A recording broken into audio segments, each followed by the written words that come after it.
برکت کے لیے جا سکتے ہیں اور وہ نماز وغیرہ بھی ادا کر سکتے ہیں۔ تو بات ہو رہی تھی کہ اقتدار کی ہوس نے لوگوں کو کہاں بھٹکایا ہے، دنیا پرستی میں انسان کیسا اندھا ہو جاتا ہے، یہ تاریخ ہے۔ تو آج آپ اپنے ملک میں اور دنیا کے آج کے حالات میں جو کچھ دیکھ رہے ہیں، اس میں بھی ہر طرف اقتدار کی پوجا ہے، اقتدار کی دیوی سامنے رکھی ہے اور اس کے گرد یہاں خوب چکر کاٹے جا رہے ہیں، اس کا طواف ہو رہا ہے، اسی کی پوجا ہو رہی ہے۔ اور پوجا میں اس لیے کہہ رہا ہوں کہ اب اس کے آگے نہ کوئی آئین ہے، نہ کوئی قانون ہے، نہ کوئی دستور ہے، نہ دین ہے، نہ ایمان ہے، نہ آپ کا ضمیر اپنا ہے، کچھ نہیں ہے۔ یہاں تو وہ حرص و ہوس ہے، اقتدار کی دیوی ہے، اس کو منانا ہے، اس کو پاس رکھنا ہے، اس کا درشن کرنا ہے، اسی کے گرد پڑا رہنا ہے، یہیں مرنا ہے، یہیں مٹنا ہے، اس ملک کی پرواہ کرو یا نہ کرو۔ یہ آج بھی ہو رہا ہے، نہیں ہو رہا؟ یہ ملک چاہے جائے بھاڑ میں، یہ ادارے چاہے تباہ ہو جائیں، کچھ بھی ہوتا رہے، ہمیں تو اقتدار عزیز ہے۔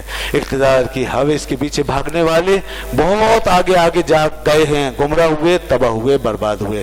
حکمرانوں کی یہ دوڑ بھی انہیں زیادہ گمراہ کرے گی اور ملک و قوم کو برباد کرے گی۔ اس لیے یہ اقتدار پرستی جو آج ہمیں اپنے حکمرانوں کے دماغوں پر چھائی ہوئی نظر آ رہی ہے، اور اس سے پہلے بھی جو یہ کچھ ہوتا رہا ہے، اس سے یہ ملک زوال پذیر ہوا ہے، تباہ ہوئے ہیں۔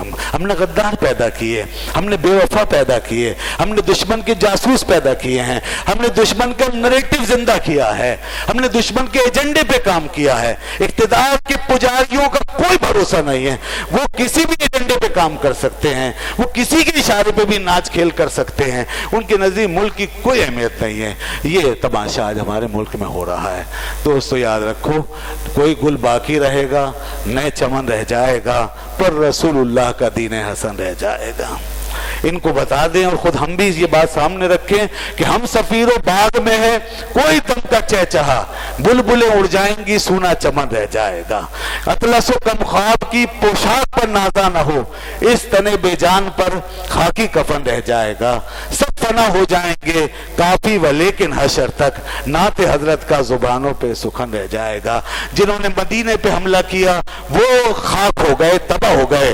اللہ نے اپنے مدینے کی شان کو بلند رکھا ہوا ہے۔ جنہوں نے مکے کی حرمت پامال کی وہ برباد ہو گئے۔ آج بھی اللہ کے گھر کے پروانے لاکھوں کی تعداد میں اس کے گرد جھوم رہے ہیں۔ جنہوں نے اہل حرم رسول پاک کی آل کو پامال کیا ہے میدان کربلا میں، وہ سب اس دنیا کے دلوں میں جا کے بس گئے، ہدایت کے چراغ بن گئے، جنت میں اعلیٰ مقامات پہ پہنچ گئے۔ میں ان پہ ظلم کرنے والے تباہ برباد ہو گئے، تہس نہس ہو گئے۔